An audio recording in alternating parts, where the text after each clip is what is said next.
Let me tell you about my mother. Marjorie Lundy had many wonderful qualities. She was incredibly smart. She was very well read. She was a loyal Jew who took very seriously raising my brother and me as Jews. She was a great advocate for her children. If she thought a wrong had been done to us, she would take no prisoners. She was loving to my father when he was dying of prostate cancer, and she was incredibly supportive of him. She had a great social conscience. She was talented, a singer, an actress. She even had a radio show. Her name, it must have been during the 40s, and her name was Muriel Gray. That was, I don't know how I remember that. She was very dramatic, and she was funny. But like all people, she had limitations, her weaknesses. And her greatest weakness was bearing grudges. If she felt that she had been wronged, she never let go of it.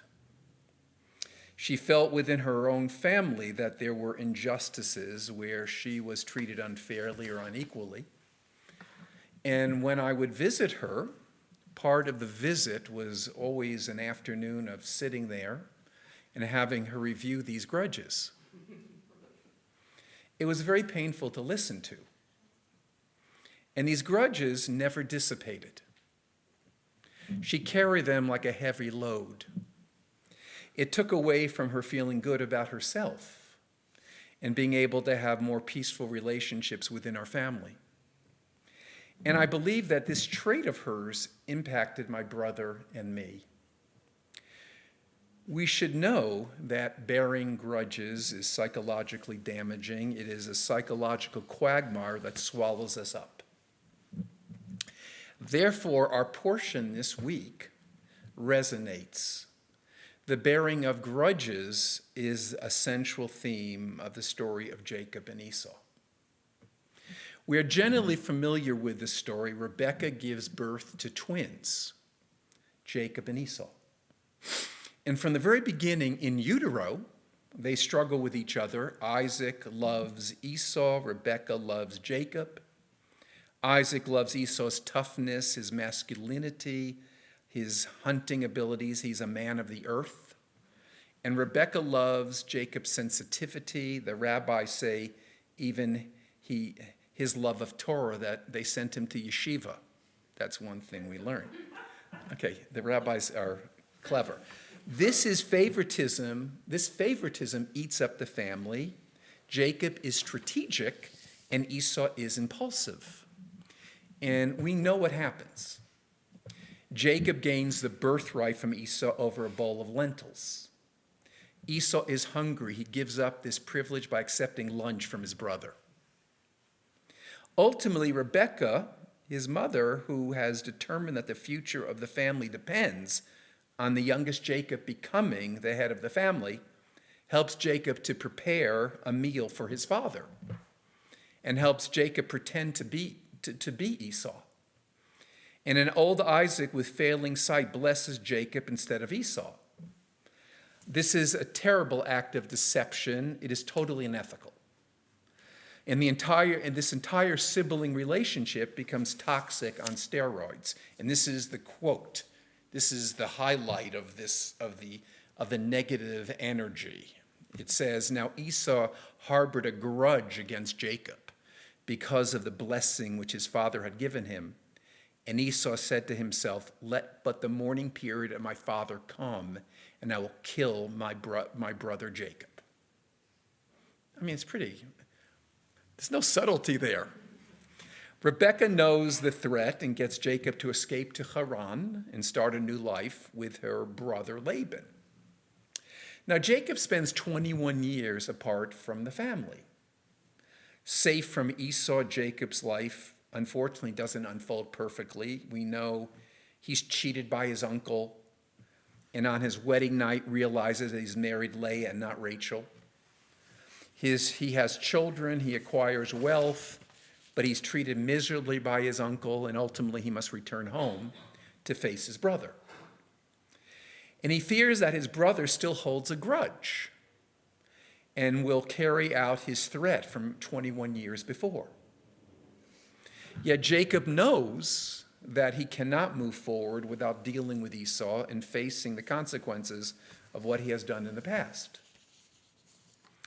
And the Torah tells us this: soon after leaving Aram, the home of Laban, his father-in-law, along with his wives. And interestingly, where is this happening? It's happening north of Syria. That's where Aram is, okay? Jacob instructed messengers to go to brother Esau in Edom and say, "Thus says your servant Jacob, with Laban I have sojourned and I tarried till now, and I have gotten ox and donkeys and sheep and male and female slaves, and I send ahead to tell my Lord to find favor in your eyes." So upon returning, the messengers relate that Esau himself is coming to meet Jacob with 400 men. The Torah tells us, hearing this, Jacob was greatly afraid and he was distressed, and he divided the people that were with him and the sheep and the cattle and the camels into 2 camps. And he thought, should Esau come to the camp and strike it, the remaining camp will escape. He said, if I split everything in half, at least part of us will survive. How will Esau engage him? This man who says, I bear a grudge and I'm going to kill you the next time I see you. And what happens? Looking up, Jacob saw Esau coming, accompanied by 400 men. He divided the children among Leah, Rachel, and the 2 maids, putting the maids and their children first, Leah and her children next, and Rachel and Joseph last. He himself went on ahead and bowed low to the ground 7 times until he was near his brother. And here's the interesting sentence. Esau ran to greet him. He embraced him, and falling on his neck, he kissed him, and they wept. Now, the rabbis want to say that this wasn't what it appears to be, that really Esau was terrible, and instead of kissing him, he really was biting him. But the rabbis are so wrong on this. What happens? He is introduced to Jacob's family. He inquires why Jacob is giving him all these gifts, and Jacob says to find favor. Esau said, I have enough, my brother. Let what you have remain yours. And after some back and forth, Esau reluctantly accepts the gifts.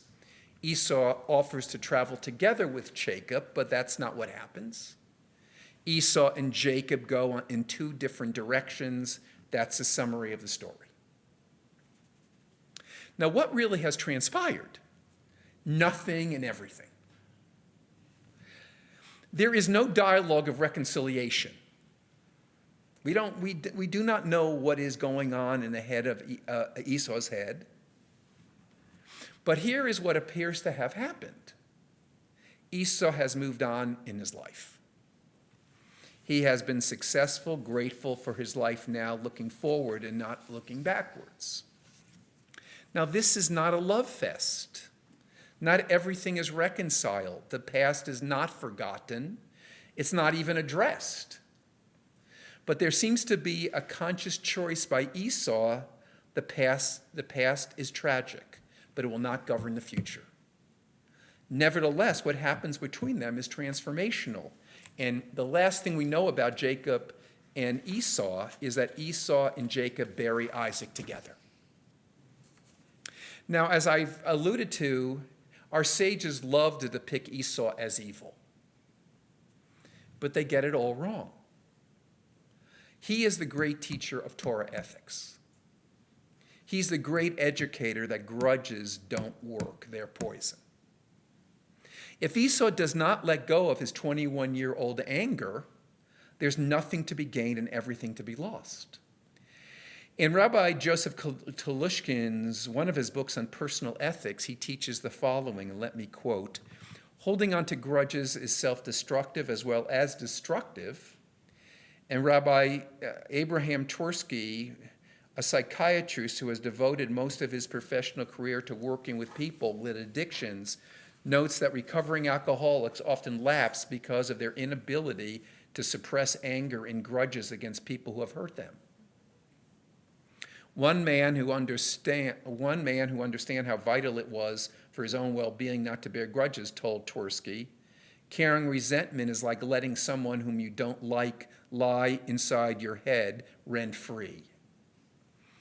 And Telushkin concludes, "This insight applies to everyone, not just recovering alcoholics, for many of us spend hours, days, even months preoccupied with thoughts of the person or people we most dislike." And Rabbi Tversky asked, why would anyone allow that? In my 42 years of being a rabbi, I have witnessed too often holding on to grudges. Families where grudges are destructive. My own experiences as well, where they continue to reverberate in the families.